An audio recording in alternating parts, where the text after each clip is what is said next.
All right, I got some bad news on the FJ. The new bumper I just made, day after I made it, it's icy out and it's snowing out, and it found a tree. It found a pretty decent sized tree.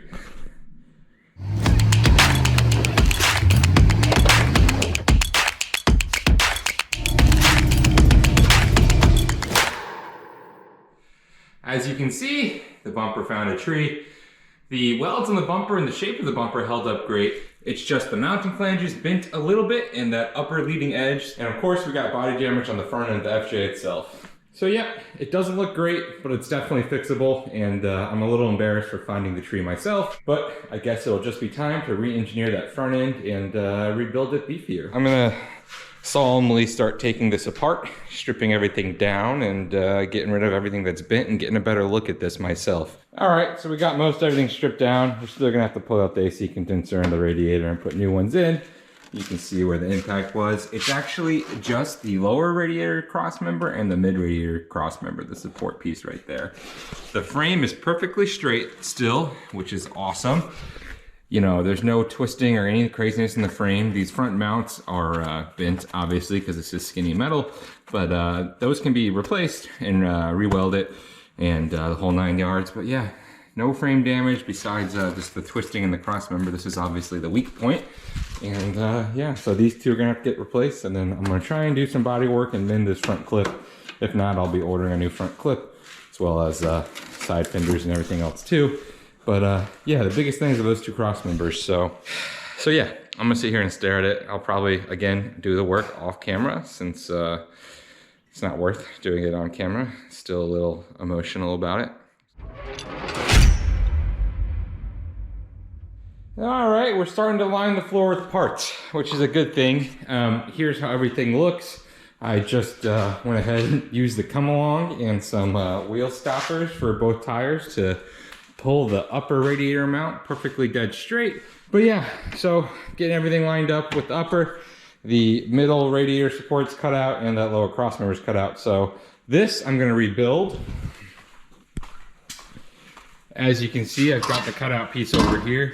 I'm gonna go ahead and heat this up, flatten it back out, and then fish plate above each of these. Super simple fix, and then I'll just put this right back into the medium cross member right there, and then fish plate those butt joints on the FJ itself. All right, two things. I've done a lot more work to rebuilding the front end of the FJ. It's not perfect because I didn't buy replacement body parts. So again, it's not perfect, but it's getting better. It's just gonna it's gonna permanently have a more super off-roady look to it now, instead of making it nice stock clean build. It's gonna be a lot more off-road looking. And yeah, the only step we have to do now is rebuild that front bumper that was brand new when I put it on. And I'm gonna leave everything else as it is. So yeah, that's just a preface to me saying I know it's not perfect, and I know there's some gaps in the body, and those are gonna stay because I don't wanna replace the fenders in the hood because I don't wanna spend the money for it if it's just gonna get beat up again. So that's how it looks so far. Only other thing we need to add is the bumper. As you can see, new headlights, new grille, new tail lights, and hood latches, because the hood's all bent up. You can see where it's bent almost perfectly in each corner. And hood latches are the cheap way to secure that down without having to deal with re-engineering the whole hood and hood support thing. So $7 hood latches is what I'm going with. The middle cross member has been re-welded. You probably can't see because of it's black and painted black and it's dark. But yeah, the last step that we're gonna need to do is put the bumper back on. Oh, and I've also done a pretty modest chop on some of these pieces of pinch welded sheet metal area right here in the fender. So, it's just gonna be a little more aggressive looking at the end of the day, which is fine since, I do like my off-road toys. I do like my off-road toys, obviously. But yeah, that stock OEM, really pretty, no body damage FJ didn't last very long. So, is what it is though. Let's get to rebuilding the front bumper.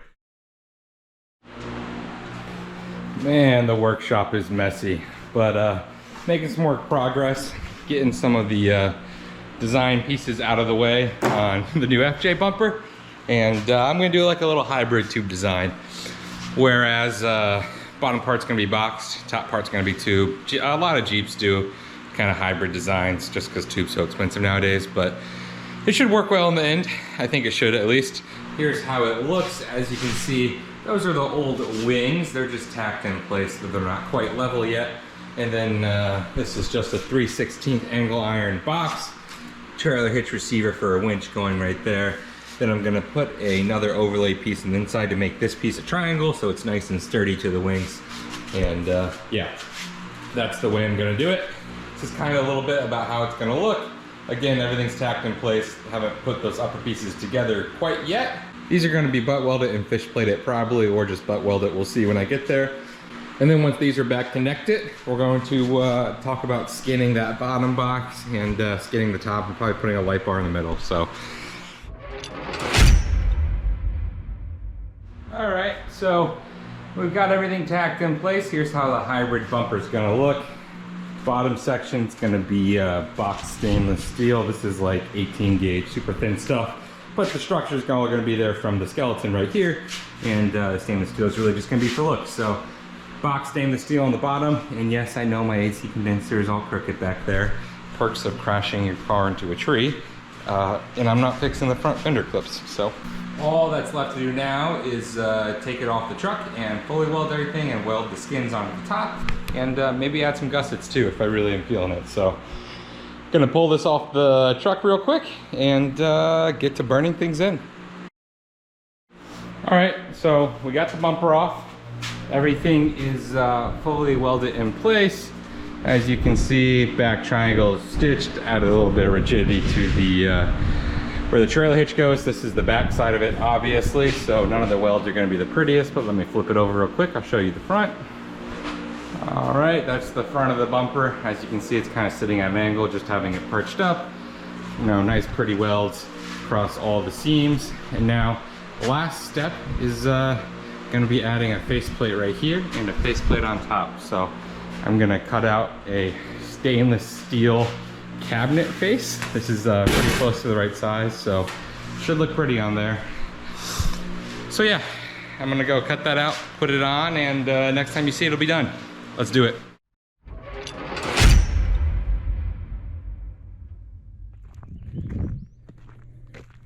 All right, it's a new day, and we've got the bumper finished for now. As you can see, that stainless steel front section looks pretty good. I'm pretty happy with that. Come around to a side profile. I did go ahead and cut out this middle piece. I'm gonna remake this at Jake's house when I get there. I'm gonna do something fancy with it, so I went ahead and cut it out for now since it's not technically needed. But yeah, once that's in there, it'll cover up this gap right here. Might even put a light bar right here, we'll see. So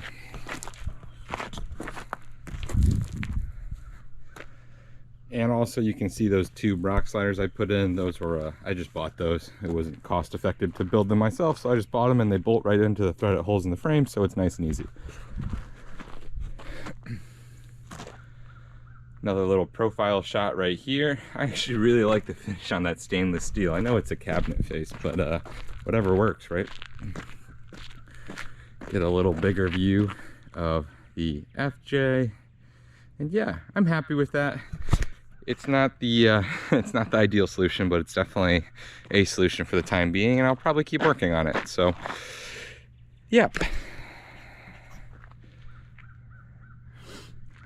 Get you guys one more little shot right here. Take a few steps back, and we're starting to see the final picture of the FJ itself. Wheels are a little turned, but you know, it's all good. It all looks the same. I'd probably say it was like an 80% solution to the damage done to the FJ. I still haven't replaced the fenders, the hood or the passenger fender and the front clip. Those haven't got replaced. Obviously, we still got dents in the hood, and we're using hood latches to hold the hood down, and there's a gap right there. But yeah, don't mind me pointing out all the flaws. You know, it just makes me feel a little better about beating it next time I beat on it. So yeah, it is what it is. I am not terribly unhappy with it. I'm pretty satisfied with how it looked before to how it looks now. That front grille, headlights, and those turn signals are all aftermarket parts. Figured I might as well use that as an excuse to get some aftermarket parts instead of the big toy orange looking turn signals. I got some blacked out ones, so it looks pretty nice. And then coming up here, this is where I did the chop. You can see, you know, front fender, and a lot of that sheet metal got chopped to make it a much more aggressive line. I could probably still stand to chop a little more if I wanted to, but probably not going to. So yeah, guys, that's the FJ. Next time you see it, it's gonna be at a local trainer in Virginia or Jake's house doing the rear bumper or URA, one of those three. So stay tuned, catch you guys next time.